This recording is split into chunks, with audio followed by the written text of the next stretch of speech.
अब आपको दिखाता हूं उत्तराखंड के उस शहर की तस्वीरें जो किसी भी वक्त जमींदोज हो सकता है। आज सरकार ने भी मान लिया कि जोशीमठ में हालात बहुत खराब हो चुके हैं। शहर की इमारतें किसी भी वक्त जमीन में धंस सकती हैं। इसीलिए इस वक्त जोशीमठ से लोगों को शिफ्ट करना पहली प्राथमिकता है। सरकार ने हाथ खड़े कर दिए हैं। सरकार ने मान लिया कि फिलहाल लोगों की जान बचाना जरूरी है। इसलिए आज प्रशासन को किसी सुरक्षित जगह पर बड़ा अस्थायी शेल्टर होम बनाने का आदेश दिया गया, टेम्परेरी शेल्टर होम। इसी सिलसिले में आज प्रशासन और एनटीसीपी के अफसरों की हाई लेवल मीटिंग हुई। मुख्यमंत्री पुष्कर सिंह धामी ने भी देहरादून में जोशीमठ को लेकर बातचीत की। फैसला किया कि जिन लोगों को घर छोड़ना पड़ा है उन्हें घर के किराए के लिए सरकार हर महीने 4,000 रुपए देगी। पुष्कर सिंह धामी कल जोशीमठ जाएंगे और लोगों को वहां से कैसे निकाला जाए इसकी प्लानिंग करेंगे, क्योंकि वहां जो हालात हैं वो डेंजरस हैं। हमारे संवाददाता पवन नारा ने जोशीमठ से जो ग्राउंड रिपोर्ट भेजी है वो रोंगटे खड़े करने वाली है। लोगों के घर के नीचे से नदी बहने जैसी आवाज आ रही है। घर की दीवारों से, फर्श से पानी और कीचड़ रिस रहा है। खेतों में झरने फूट रहे हैं। सड़कों पर चौड़ी दरारें पड़ गई हैं। जमीन दरकने लगी है। पवन नारा जोशीमठ के होटल्स में भी गए। दरार से ढहने की कगार पर पहुंचे घरों में गए, खेतों को देखा। पवन जेपी नगर में उस जगह भी गए जहां से 2 जनवरी की रात को सबसे पहले पानी का रिसाव शुरू हुआ था। अगर आप भी पवन नारा की रिपोर्ट देखेंगे तो आपको हालात की गंभीरता का अंदाजा हो जाएगा। जोशीमठ पिछले लगभग महीने से दरक रहा है। दरारें दिख रही थी, लेकिन 3 दिन पहले ये झरना जेपी नगर में निकल आया। ये वो झरना है जिसका पानी मटमैला है और लगातार मिट्टी के साथ ये पानी नजर आ रहा है। हालांकि अभी इस पानी का स्रोत पता नहीं है। साइंटिस्ट सैंपल ले रहे हैं और पता करने की कोशिश कर रहे हैं कि आखिर ये पानी कहां से आ रहा है, क्योंकि ये पानी अपने साथ बहुत सारी मिट्टी को खिसका रहा है। पानी की गति का अंदाजा लगा सकते हैं कि इस गति से अगर पानी पहाड़ के अंदर से निकल रहा है तो कितने बड़े स्तर पर भूस्खलन होने की संभावना है। अब इस रिसाव का नतीजा देख लीजिए। ये इतनी बड़ी दीवार है वो वहां से दरक गई है, टूट गई है। उस हिस्से को कवर करने की कोशिश की जा रही है। दरार पहले दिखाई दी या पानी पहले निकला? पहले तो दरार दिखी पूरी एक लाइन से जो जोशीमठ तक गई है। उसके बाद जब 15-20 दिन तक की दरारें बढ़ती गई तो उसके बाद 2 तारीख को 11 बजे यहाँ से पानी ने अपना मुंह ले लिया, स्रोत फूट गया। तो ऊपर पूरा फटा हुआ है, तो इसी पानी से हो रहा है सारे। ये टनल का ही पानी है पूरा। ये टनल का पानी? हाँ, ये साफ है। वो ये मकिंग का पानी है जो, क्योंकि हमारा जो प्राकृतिक स्रोत है गदेरा, उस तरफ आपने देखा होगा बिल्कुल सफेद पानी आता है, साफ पानी है। ये बिल्कुल मिट्टी वाला पानी है, तो पूरा टनल का ही पानी है। तो टनल का पानी है जो आप पानी निकल रहा है वो मिट्टी साफ करके ला रहा है साथ में? ये टनल का ही, जो टनल में मकिंग आती है, जब ब्लास्टिंग करते हैं टनल में तो जो मिट्टी आती है वो पानी में मिक्स होती है, तो वही पानी है। ये जो पानी का झरना फूटा है इसका असर आपको दूर दूर तक दिखाई देगा। आसपास के इलाकों के सारे घरों में दरारें आ गई हैं। अब सरकार हरकत में आई है। बड़े बड़े अधिकारी जोशीमठ का दौरा कर रहे हैं, ग्राउंड सिचुएशन को असेस कर रहे हैं। आज गढ़वाल के कमिश्नर और स्टेट डिजास्टर मैनेजमेंट अथॉरिटी के सेक्रेटरी भी जोशीमठ गए। घरों और होटलों में आई दरारों को देखा, खेतों में धंसी जमीन को देखा। यह टीम जेपी नगर भी गई जहां पानी का रिसाव सबसे ज्यादा हो रहा है। लोगों से बात भी की। लोगों ने उन्हें बताया कि 2 जनवरी से हालात ज्यादा खराब हो गए हैं। मकान के नीचे से ऐसी आवाजें आ रही हैं जैसे वहां नदी बह रही हो। परसों शाम से आ रहा है पानी।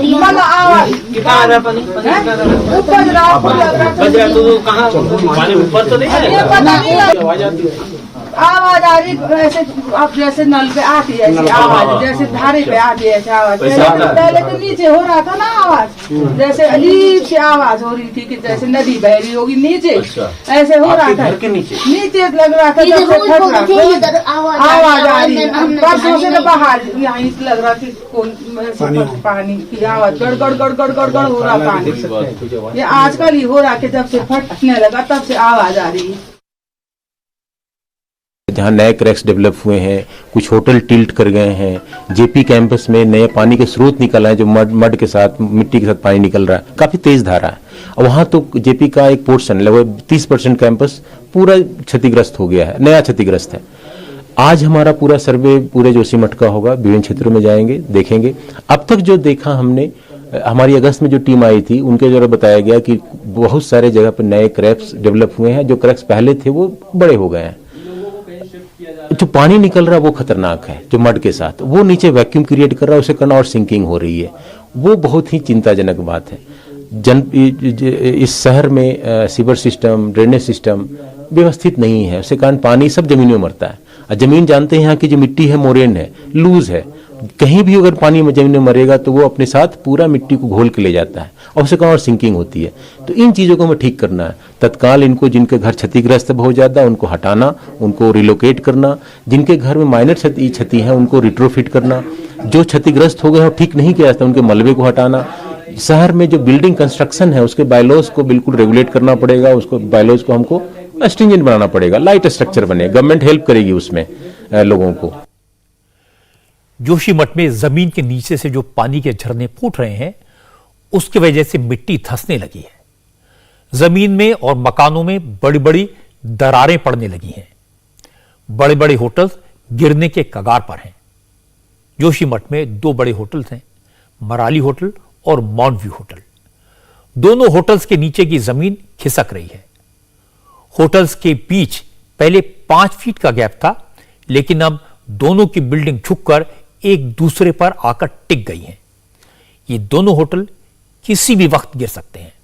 इन होटल्स के आसपास नीचे के ढलान पर कई घर हैं, पूरी बस्ती है और वो सब इसकी जद में आएंगे। इस वक्त हम जिस सड़क पर खड़े हैं यहां आपको दरार दिखेगी।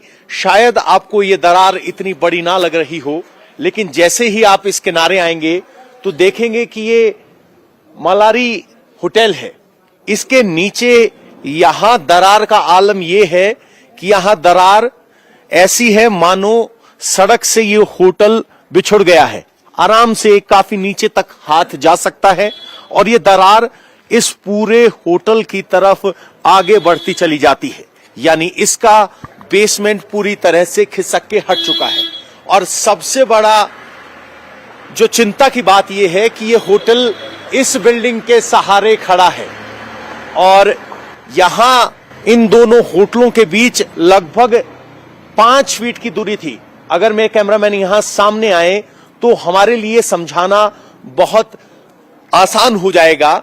यहां पर जो ये सीढ़ियां हैं ये लगभग 5 फीट चौड़ी थी, जो सिमटकर सिर्फ 1.5 फीट की रह गई है।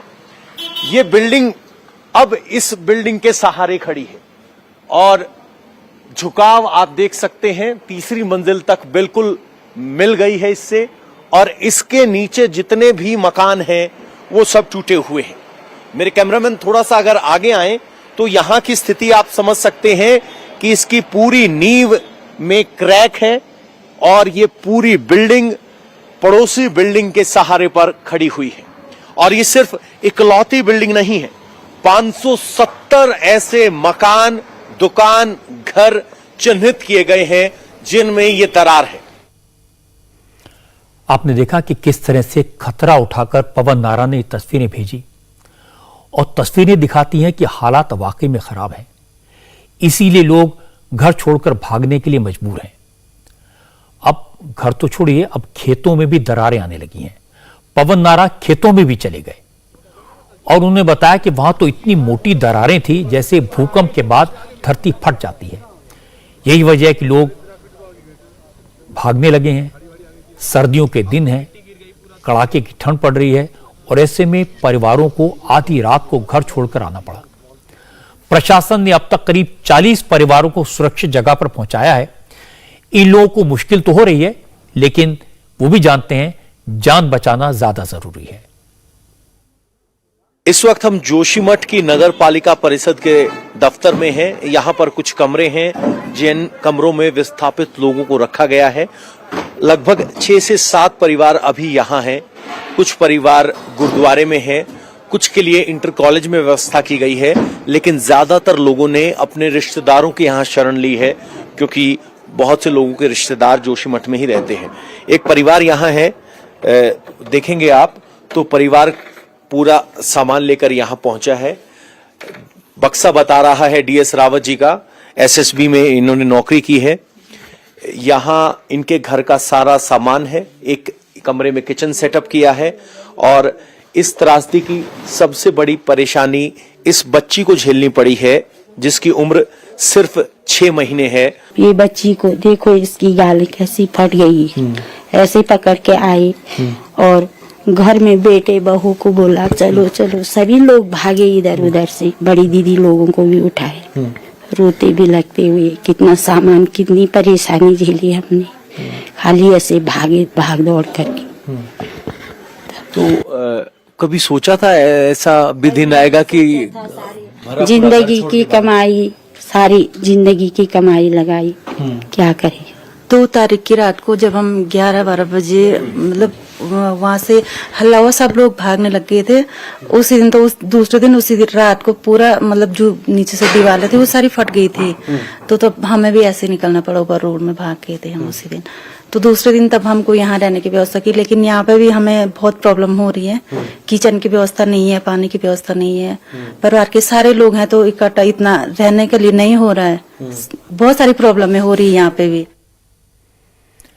नगर पालिका की बिल्डिंग के अलावा कुछ लोगों को गुरुद्वारे में रखा गया है। यहां पवन नारा को देवेंद्र नाम के एक शख्स मिले।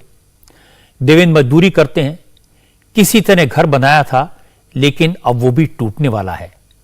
घर में माता पिता हैं, 2 छोटे बच्चे थे। देवेंद्र को फिलहाल तो गुरुद्वारे में सिर छुपाने के लिए जगह मिल गई है, लेकिन कल क्या होगा, अब क्या करेंगे, परिवार का गुजारा कैसे होगा, इस बात की चिंता उन्हें लगातार खाई जा रही है। इस वक्त हम जोशीमठ के गुरुद्वारे में हैं। बहुत से लोग जिन्होंने यहाँ शरण ली है, वो दिन में अपने जानवरों को संभालने के लिए, घर को देखने के लिए बाहर चले जाते हैं, लेकिन बहुत से लोग ऐसे भी हैं जो अपना सामान समेटकर वापस आ गए हैं।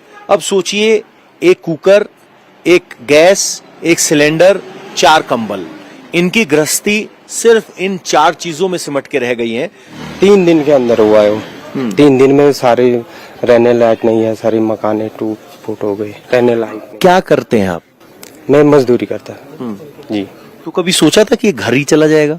नहीं, ऐसा तो नहीं सोचा, पर 2 दिन में सारा टूट फूट हो गया, रहने लायक नहीं है। मैम, आपने बच्चे कहाँ छोड़ दिए? बच्चे मम्मी के पास छोड़े गए हैं रविग्राम में।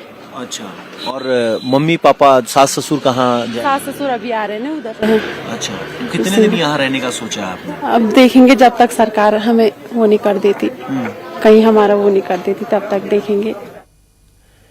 देवेंद्र जैसे लोगों को मदद पहुंचाने के लिए आज उत्तराखंड सरकार ने फैसला लिया कि जिन लोगों को विस्थापित किया गया है, उन्हें 6 महीने तक हर महीने 4,000 रुपए दिए जाएंगे, जिससे वो अपना गुजर बसर कर सकें। आज मुख्यमंत्री पुष्कर सिंह धामी ने जोशीमठ को लेकर एक हाई लेवल मीटिंग की। ऐसे सभी लोगों को यह आर्थिक मदद मिलेगी जिनके घर रहने के लायक नहीं बचे। जो प्रभावित परिवार हैं या प्रभाव उसके आपदा की जो प्रभाव क्षेत्र में आने वाले मकान हैं, उनमें रहने वाले लोगों को पहले सबसे पहले सुरक्षित किया जाए। बचाव का काम, राहत का कार्य, ये पूरी निगरानी में यहाँ पर हमारी एसडीआरएफ की टीम, जिला प्रशासन के लोग, हमारे आपदा प्रबंधन के सचिव, कमिश्नर, सभी लोग वहाँ पर कैंप कर रहे हैं। और इसमें 2 प्रकार के, अभी दीर्घकालिक और अभी तात्कालिक रूप से कैसे लोगों के लिए हम सबसे अच्छा काम कर सकते हैं और निकट भविष्य में कैसे वहाँ से पुनर्वास की क्या स्थिति होगी, उसको लेकर हम लोगों ने सारे पहलुओं पर अभी यहाँ बात की है। और हमारा है हर स्थिति में कि लोगों की जो भी मदद संभव है वो सारी मदद हम लोग करेंगे। हमारा अभी तात्कालिक रूप से है कि सभी को बचाव की स्थिति में लाया जाए। जान माल की सुरक्षा हमारे लिए सबसे जरूरी है। जोशीमठ के लोग कह रहे हैं कि जोशीमठ पर खतरा पार प्रोजेक्ट के लिए बन रही सुरंग के कारण पैदा हुआ है। हालांकि ये सिर्फ अटकल है, अंदाजा है, क्योंकि साइंटिस्ट और सरकार के एक्सपर्ट्स अभी तो इस बात का पता लगाने की कोशिश ही कर रहे हैं कि आखिर जोशीमठ में जमीन के नीचे पानी कहां से आया। लेकिन जोशीमठ पर यह खतरा कोई अचानक नहीं आया। कई मकानों में दरारें आनी 2015 से शुरू हो गई थी। 2017 में सर्वे हुआ, लेकिन सिफारिशों रिपोर्ट सिर्फ कागज पर बनी रही। 2019 में दरारें बड़ी होने लगी, लेकिन तबाही को रोकने के लिए कोई उपाय नहीं किया गया। अगर उस वक्त प्रशासन ने हालात की गंभीरता को समझा होता तो शायद आज पूरा शहर इस तरह से खतरे में ना होता। लेकिन अब इन बातों के लिए वक्त नहीं है, इन पर चर्चा का कोई फायदा नहीं है। फिलहाल सरकार को लोगों को दूसरी जगह शिफ्ट करना है, उनके रहने और खाने और रोजगार का इंतजाम करना है, और यह कोई आसान काम नहीं होता। जोशीमठ की आबादी 30,000 से ज्यादा है। लोग आसानी से अपना घर, मकान, दुकान, खेत खलियान छोड़ने को तैयार भी नहीं होंगे। इसलिए सरकार को पहले तो लोगों को समझाना होगा और इतनी बड़ी आबादी के लिए रहने का इंतजाम करना होगा। पुष्कर सिंह धामी को इस वक्त इसी पर फोकस करना चाहिए और केंद्र सरकार से जरूरी मदद मांगनी चाहिए। इंडिया टीवी हर वक्त हर जगह डाउनलोड करने के लिए सर्च करें India TV news Google play store या ऐप स्टोर पर।